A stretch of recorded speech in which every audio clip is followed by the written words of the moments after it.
EMSradio.com. EMS information for the next generation. The EMS Garage is a production of EMSradio.com. You can find us on Facebook, just search EMS Garage. You can find us on Twitter at EMS Garage. Email us, emsgarage@gmail.com, or call us, 303-720-6001. The EMS Garage.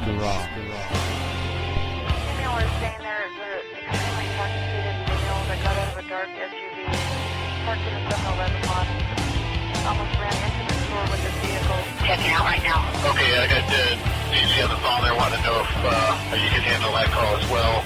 Just confirming you are checking the patient. Sales 22 is on scene.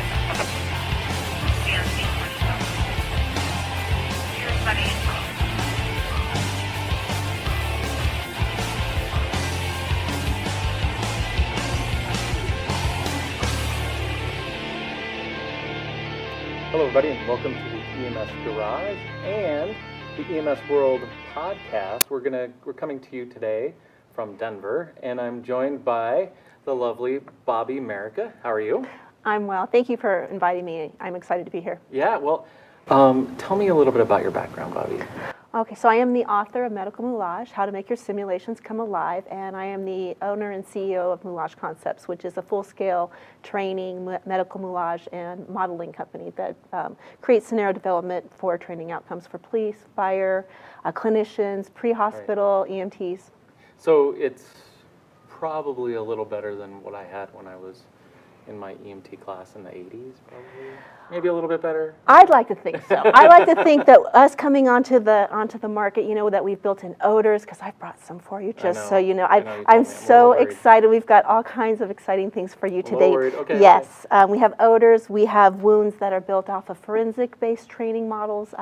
Now we, utilize different interactive-based models. So blisters in our own company, for instance, blisters rupture when they're handled aggressively. You can suture our wounds. You can debride them, because really what we're doing is we're telling training.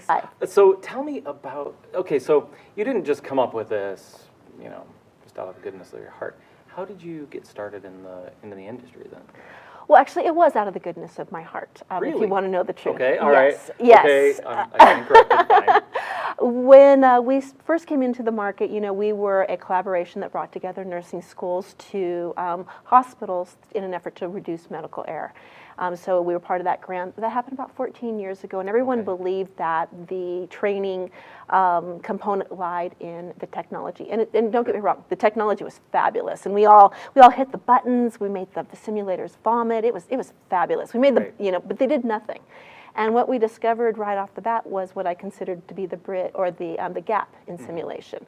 So the students uniquely they actually did worse, because everything you do, everything I do, everything they do is based on what you see, feel, hear, and smell. Right. And of course, at that point in time, it was the most expensive piece of equipment anyone had ever received.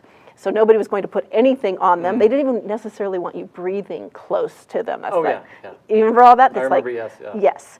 So I went looking for answers to this issue, because the students, they wanted to learn. They were so eager to learn. And it was just this placid face that we could make vomit, but nothing else.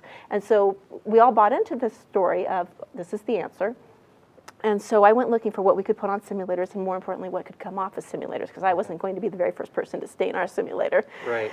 And so when I couldn't find an answer, I looked everywhere, by the way. I absolutely searched high and low, and the only resource I could find was based in the military, and they had been doing this for a while, but not on the clinician side. Right. So one day, I was truly pondering this over a can of cream of mushroom soup.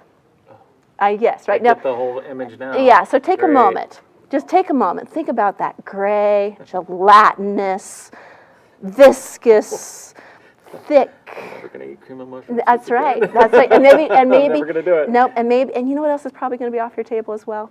Cream or split pea soup's probably going to be off. See, I don't even eat that anymore. Yeah. So then I realized, oh my gosh, that is like an infectious purulent drainage. That looks exactly right. I thought, well, I'll put that on the shiny. Yeah, it's like, right, yeah, gray. Yeah. Even pieces of mushroom, which was like horrifying on a 4x4 drainage, right? And then I realized if you mixed it with, say, Limburger cheese, And have you ever smelled Limburger cheese? It's fabulous. It's in a stinky socks, male gym room kind of way, so that automatically we had a eureka moment. So my very first course was actually called In the Kitchen with Bobbie, and it was based on things that you could put on a simulator that was food-based, uniquely. Now, sounds like a great cooking show. See, I could see the camera shot from above. I know. And then we could just, well, okay, anyway, continue, sorry. Right, and the beauty of it was that it didn't stain. Right. And so that was, and so we got buy-in from that. So we could now kind of create these scenarios that drove the storyline. We could put on a 4x4 dressing. We were very, very careful. Right. We created our barriers. Those pieces were in place. And then I kind of grew it from there. I went and, I started looking around, started studying different medical journals from clinician side, from the police, things like that. And I started playing around with some different types of products. And so that sort of bore this entire accidental career is what I called it, but it drove this huge path of training, realism, that, we no longer use any type of food-based products at all. It's like everything that we use is, synthetic or synthesized or developed out. But well, how do you make it look real? I mean, I guess the nice thing about food-based products is that's kind of what people vomit up or whatever. It is. So what? How do you simulate that with plastic? Okay, so, no, we have a complete line of what we call our SimSafe products, which is simply, whether it's our product or someone else's, we've tested it for 48 hours on skin pieces to ensure that we don't stain it. We don't want to be that company. Okay. Right, yes, right. so it gets that SimSafe moniker. But so, for instance, today, I was looking around because I promised you I was going to bring you presents. Yes. So I did bring you presents. Oh. This is from our line of forensic-based wounds, and Okay. I'm a nerd. I'm just going to call it. I'm such a nerd. So when I look at wounds, I look at them from the inside. I look at them from the outside. I kind of go deep, deep, deep, and then I want to know how they're built. Primarily because I want to know, what do you need for success, Right. but more importantly, what do you need to fail? Because I want to find those that's out so that I can help you. Well, deep. Before the show, we were talking a little bit about failure. Right.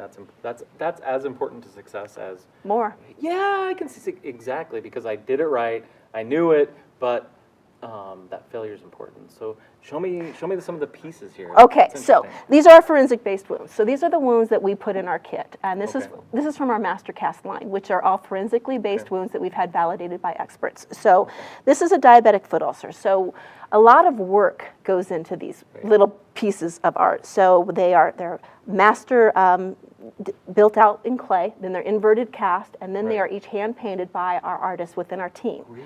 Yes, and Holy cow. so while I brought you these, I'm looking around. What I didn't have for you was this really fabulous infectious process. But when you're working with these different modalities, I'm like, okay, I build in viscosity. I know what I need it to look like. So I'm looking around, and I happen to have this really great lotion that I grabbed from the hotel room. Right. And I have my own personal, I knew I needed some yellowness. So this is my own personal Burt's Bees foot massage. And so I'm like, well, that'll be perfect. So it actually smells minty fresh, and you're welcome for that, Thank you. I appreciate that. So I mixed it in, but you can see that you kind of get this sort of yellow-gray component, right? Yes. So I start painting it down in there. Okay, That's really gross. there you go. Now here, Okay. see, this is actually therapeutic. You probably I know, do like, not have enough actually- infectious process painting going on in your world. Well, you know what I love about that is it actually kind of It each looks- crevice kind of takes the. It does. Ugh. It absolutely does. Wow. Now, this And particular... this looks so real. I mean, Right. it almost looks.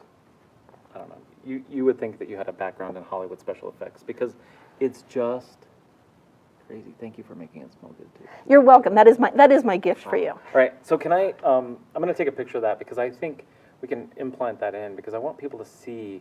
It's just so real. And it's those little, I hate to use the word nooks and crannies, because Yeah. I've just ruined waffles for every single person. Like, I was like, oh my gosh, I've been thinking nooks and crannies since I got there, but now she's like, she's taking this so much further. nooks and crannies. Mhm. But you know, once that infectious process gets down into those nooks and crannies, right? So now think of this powerhouse of information, right? So it's based in cognitive decision making, and those rapid recognition responses. But so you have this young EMT or this young nurse who comes in in, and they have to say, move a patient. Like, so pre-hospital, they're moving a patient from one facility to the next. They have this large decubitus ulcer, right? So imagine if for whatever reason, there's like a serous sanguineous drainage on this dressing, right? And it's thick and it's odorous, and then you remove this drainage, or this dressing, for instance, and now underneath it, you look in there and you're like, oh, there's a staged ulcer inside there. And not just that, but there's this thick, odorous, pussy drainage coming through it.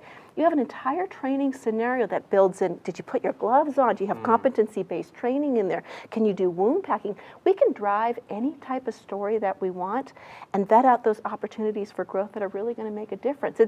It's fabulous. It's a language based on what you see, feel, hear, and smell. I know, but it looks. And it's the infectious process in it that's amazing. You know what's great about it too? If you move it, it kind of moves. It's thin enough that it moves. It does. That's absolutely amazing. Now this particular wound here doesn't have tunneling built in, but you actually could build in tunneling. So you could put in your cotton swab or your Q-tip down in there, and exactly like you would in a clinical setting or pre-hospital. I mean, and we drive it out based in trauma. We drive it out based in forensics. Like so, this is from our forensic baseline. So these are active shooter wounds. This is and every wound will tell a story. So, well, that makes sense because the way the skin breaks as it goes through. Yeah, right. This is an entrance. This is an entrance. Why do you? Yes, that's exactly correct. Why do you suppose it split like that? The force pushes it in, and then as it pops out, it would make that star or that diamond shape or whatever you want. And it would be against something very, very hard. Right. It would have to be like a bone or something. Yes. So this is actually a forensic-based wound that was like a chest or something. It was on the forehead. It was an execution. Oh wow. So it actually split that. So do you look at pictures of people that have died? Yes, Is that how you figure this out? Yeah, so I study complete, now when you think of the hours, this is a $33 wound. You can use it hundreds of times. Right. And yet probably hours, I mean at least 50 hours of work went into it. So I study it from the inside out so that if I can give it to you to train, I need to know what drives your success. So we have success, we love that. But more importantly, I need to know all the different ways you're going to get it wrong so that I can ensure that wound meets that training outcome, because that's really where we can vet those changes out. Interesting. Make those, make a difference. So what, is that an exit wound? That is an exit wound. Mm-hmm. Okay. Yes. And I love that. Smaller bullet, obviously, because Probably a 45. Boy, really? Yeah. 45? Yeah. Okay, wow. Because it's just so tiny. I would expect a 45 to be. Well, I guess a 45 tumbles. So and it could ricochet off of something. Right. Yes, yeah. So these are all forensically based. I know wounds. that's what blows me away is that because I think shotgun you'd have these massive wounds coming out the back. But from a distance. Like exactly. Right. Yes. So this is going to be a single bullet, obviously, that came out. Sense. And then it feels real. It does. And without the blood, I mean, that's just, it's amazing. Okay, so amazing. Okay. Since we're talking about this one here, okay, so this is gunpowder. Now, keep in mind, I've seen people really embrace these. They take this big breath and then they cough and sputter. And I actually had somebody almost vomit the other day in my class. She actually had to get up and run out, and she looked really pale and kind of diaphoretic. And I'm like, "Are you okay?" Because we had this fun little. This nursing school actually just brought me in for a big event, and you know how you have those wine and wine and painting parties. So it was a wine and moulage party, which we've never done before. I'm like, this is like my apex moment, right? So we're now doing wine and moulage, and so. And it goes well with the Limburger cheese you're telling me about. It does, but she took this fortifying breath of decaying flesh. Ooh. And then you didn't bring me decaying. No, I didn't. And she followed it with C. diff, and then I was like, and then that has a unique smell. It does, and it's like multiple layers. Just so you know, there's about 7 different layers. It finishes sweet. I mean, ask me how I know this. It finishes sweet with the grape. There's some garlic. There's some decaying flesh. It's amazing. I don't want to know how you know. Well, how do you know? How do you know? I study it. But how? Like, did you? You're like, okay, well, let's start creating the smell of C. diff. Or how do you? Is there? I don't think that there's a recipe I could go to out there to go. How do I figure out what C. diff smells like? So this is what I usually do, and exactly like the class that I took yesterday. So just to kind of break it down towards how my own mind works. So I personally will go and smell it, and I'm a pretty good chef or cook or whatever you want to, so I actually know how to build in different variables to, for taste and smell. And by the way, you taste through those olfactory sensations, so that's why when you have a cold, when you have a cold, you're not very hungry because you can't smell. Right. So I will smell it myself. And then what I'll do is I'll take it out for testing sites. So every time I do a clinical course or a trainer workshop, I will then ask other people what they smell, because different people smell different things. Right. So then we get feedback and we go back and forth, and and I always have a pretty good idea, and then we note it and we tweak, and so we're always just looking for, we're just always looking to create an answer, actually. So here's that gunpowder, right? Okay, so now keep in mind. Embrace it too much. Yeah, don't embrace it. This is not your moment, right? So what you want to do is you open the lid. I always tell people open the. Can I do a little scientific weight. Right? Yeah. Sure. Just bring it in. I mean, that's perfect. Right. Okay. Now, but here's your wound. Here's your bullet wound. Now, take a moment. Okay. So you've got it on your simulator. You got it on your standardized patient. Your call. So, but you have blood gushing from it. I can even smell it already. Right. And now you open. I mean, you can. Wow. Right. And now you've got gunpowder. Because I've gone into scenes before where the gunpowder was still in the air. Yeah, like in an active shooter or a mass casualty. It's very smoky. It is. It is. That's good. It is. It's almost like tobacco. It is. And if you train to olfactory components, you will recall them once you come back around the field. So that's crazy. It's why everyone who walks in, they're like, oh, someone in here has C. diff. Now, this one here, by the way, I also brought for you. So this is that infectious drainage that's going to be coming off of. Can we have started with that one? I know, and then you can finish. Okay. Great. Okay. So now keep in mind. All right. This is your patient, right? Mm-hmm. So let's say you're a new nurse, right? So ideally you've come in, you've put your gloves on, you're doing that therapeutic communication, because here's the bottom line. I'm watching you for every clue that you're giving me. I want to know, am I okay? Right? So you're going to do this just very sterile dressing change, right? So you open this up, you don't quite know what's under there. So, and now you get decaying flesh, right? Oh, God. Oh, that is so bad, Bobbie. Oh, my God. It's so bad. Oh. But see, everything. It's nasty. Okay, that. Everything tells a story. I want the gunpowder back. Right, there you go. I should have brought, now had I been nice, I would have finished it with coffee, right? Here's some more water. Oh, wait, I can do this. There you go. Oh, yeah, see, that's much nicer. Oh, there you go. Here's some Burt's Bees. Oh, yeah, see, your mint. No, actually, that's good. So, everyone tells a story, though, based on what you see, feel, hear, and smell. That is, but the beauty of it is it's a language. That's incredible. It's a language. It is, but wow. And see, now if I knew it was actually in there, it probably wouldn't be so bad, but. But that's the whole component, is you don't really know what you're going to uncover, right? How often have we been surprised in the field? Oh, all the time. Yeah, or on a clinical site. So how do you, so let's say you're all done. How do you get the smell into that? Okay, so it comes in a tincture. So we have, like a little drop or something. Yes, okay. Yeah, and so we build it in, we show people how to make, like when I do the trainer workshops, we show them how to make different pusses of different colors, how to make it, how to store them. Because, I mean, one of my favorites is sputum, honestly. So when I think about how to do it, right, I actually care about the viscousness of it, right? So I'll just tell you, when I create my sputum, it is an aloe vera clear viscous type of material. And then I put in a little bit of Vaseline because you need a good stretch on it, which is, and then we color it out, right?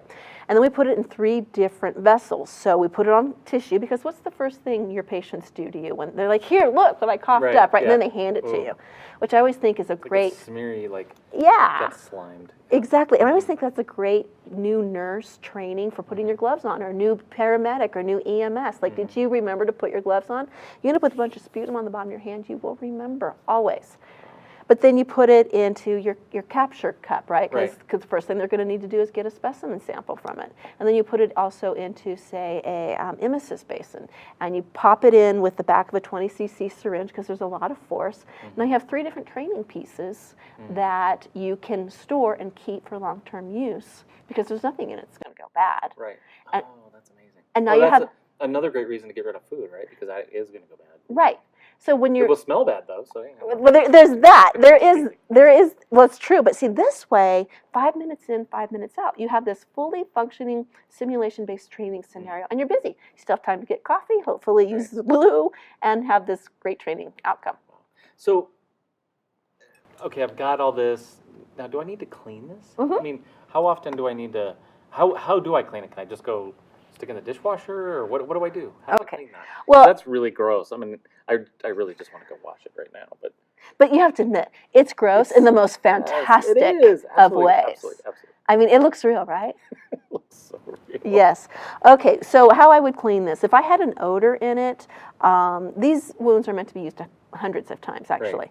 And you can sterilize them out, which you should be doing every single time, anytime you use a wound. But you can... Especially after you stick it on somebody's face. Exactly. So always, Right. regulations require that. So you could rinse it out with some warm water, but there's going to be a certain amount of odor that actually stays captured into it. So I usually just assign, okay, this is our diabetic foot with thick odorous purulent drainage coming from it. And it ends up in its own bag. Right. And then, for $33, I don't ever have to make that wound again, and I don't ever have to probably add odor to it again. We're good for years. Wow. Years. When you think about that. That's actually brilliant. I mean, so because oftentimes when we're doing, especially colleges that are trying to rotate people through all the time, Right. whatever their healthcare profession, that's a big piece. Like you said earlier, it's a big piece of the education, but it's also an expensive part of it. I mean, but you know what's funny though is we spend thousands of dollars on these big simulation labs and Hundreds of thousands. Yes, and this is something that you could add to that to make it.